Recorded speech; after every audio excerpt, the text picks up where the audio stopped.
Hey, so I wanted to give this crazy like cool praise report.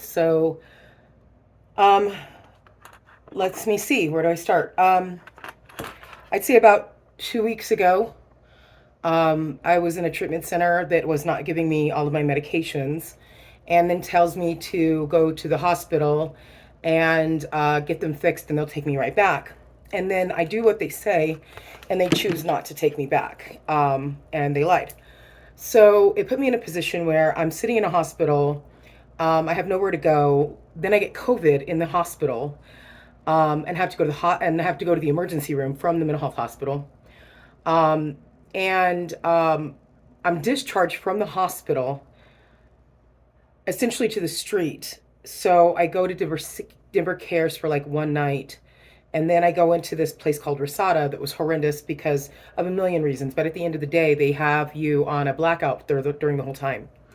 And that doesn't work for me because my case with my son, I have to sit here and be in touch with the lawyer, the social worker, all that other good stuff, my visits, and anything that I cannot do, even if it's not under my power, they blame me for, even though they're the ones telling me to do this stuff, right? So, like, the department keeps on trying to demand that I do treatment. What they want me to do is they want me to keep on going to these places, right, to do treatment. But that's not anywhere in the psychological testing that I did. I've been doing it to satisfy them, to give them what they want so they can shut up and give me my baby back. But I'm learning that no matter what I do, they're always going to find fault with whatever it is. Um, so I'm just going to do what I know is right, with or without my lawyer, present evidence to the court myself, and let them know, here's the deal, darling. I am doing everything I'm supposed to do and then some, and these people will still have my baby. And if you don't do anything about it, then I'm going to sit here and I'm going to say something about you too, okay? Because that's how I work.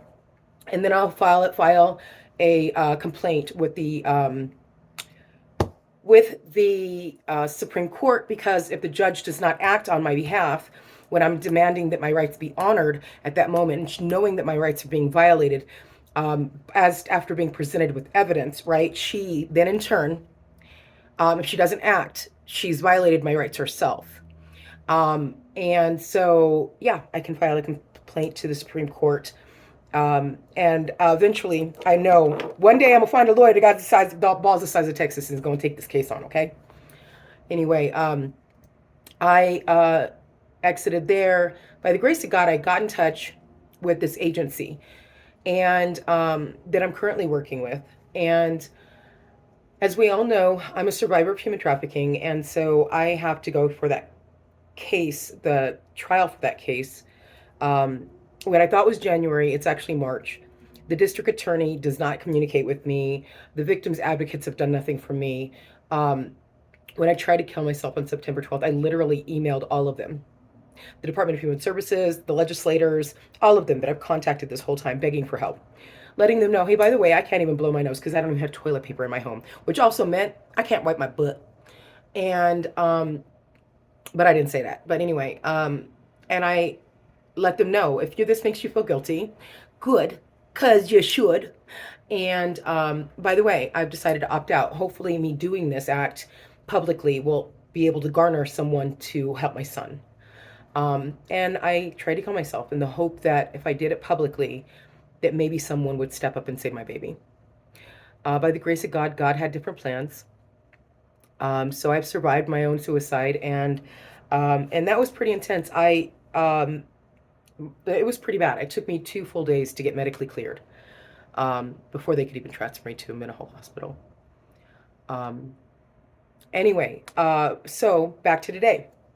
Praise report is, within a little, maybe a week now of leaving that treatment center, not only am I still sober and kicking butt, but I now am about to today, by the grace of God, God willing, sign the lease of a new place, and start setting up utilities and a way. I'm trying to figure out a way to get a truck and a dude or people, whatever, to get furniture from their storage, the agency storage, so that I can get some new furniture in there.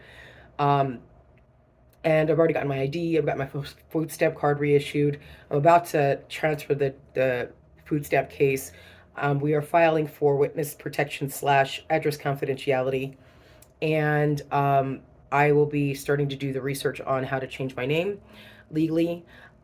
So on these areas, it'll still be under this name and this information, but I will no longer be utilizing that information in my real life for my protection. But I will still constantly be a voice because I don't believe that there's anyone that's speaking about what happens when you become a victim of human trafficking, what it looks like when you try to overcome it, right?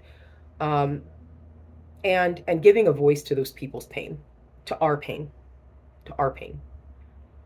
I think that it's really difficult to be able to properly articulate to people that don't know what that looks like, what it feels like to be imprisoned in such a way that the bars are more here, um, and intentionally so, right? Um, I think it's important that we remember that a lot of the tactics that are utilized are carbon copied almost. It's like they all have the playbook. But there are some cases that are much worse than others. Not just in act and deed, but in the overall repercussions that are done in someone's life that they have to get over, and the length of time that it takes to do so, right? To rebuild here, and then physically with all the things that you lose, right? And so my hope is to talk about all the things I'm going through in my life, not just because I need a diary and I don't like writing. It takes too much time and I am ADHD and I just don't, I can't. Okay. So, my hope is to also supply a honest, authentic kitchen table self to the world, whether or not I be dressed up or down, that y'all see what authenticity is. And then in turn, you begin to embrace, find whatever yours that has been created uniquely you, and embrace living in full color and hue who you are. Um, my prayer is that God blesses this and that it gives him glory. Because the things that have happened in the last 2 weeks, all that has transpired, all of the good things that have happened in my life in the last 2 weeks are because of God, period. Nothing more and nothing less. It's a God thing. So I went from about to be on the street having nothing to in a hotel room,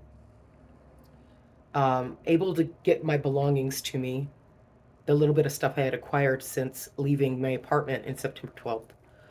Um, and working on just trying to figure out how I was going to get through the Thanksgiving holiday and where I was going to be, right? One step at a time.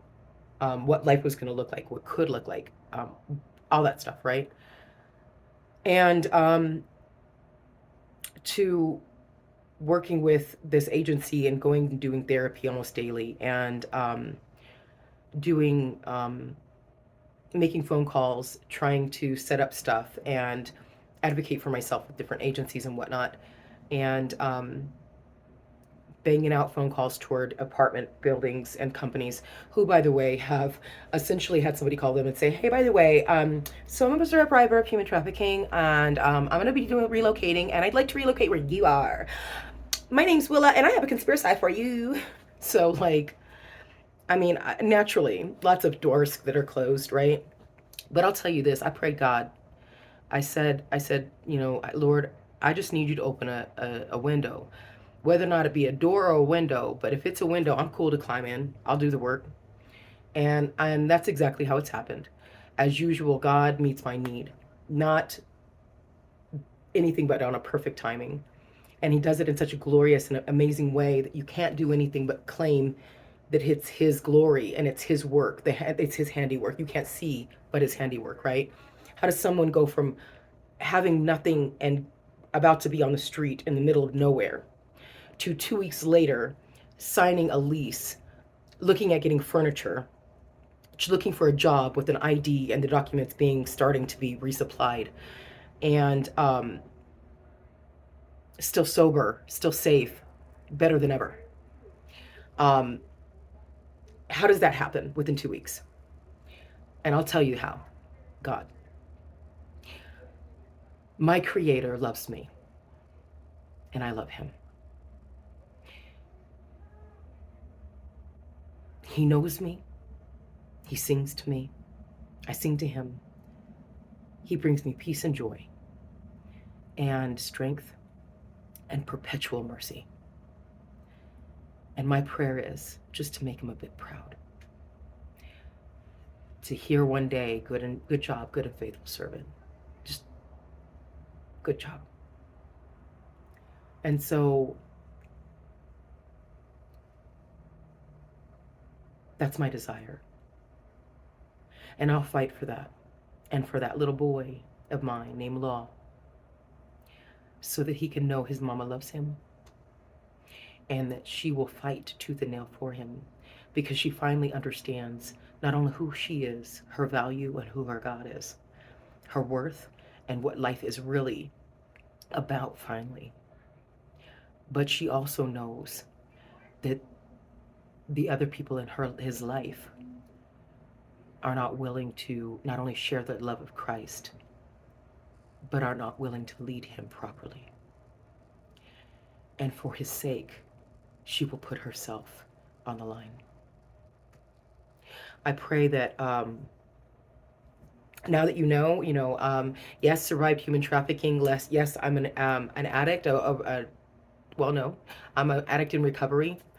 I am a survivor of childhood abuse. I have PTSD. I have ADHD. And I am a warrior who's winning. All that stuff. And I'm still winning.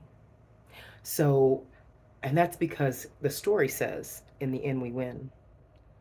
So I encourage you to shine your light, work hard, be obedient, and stay super salty. Bye.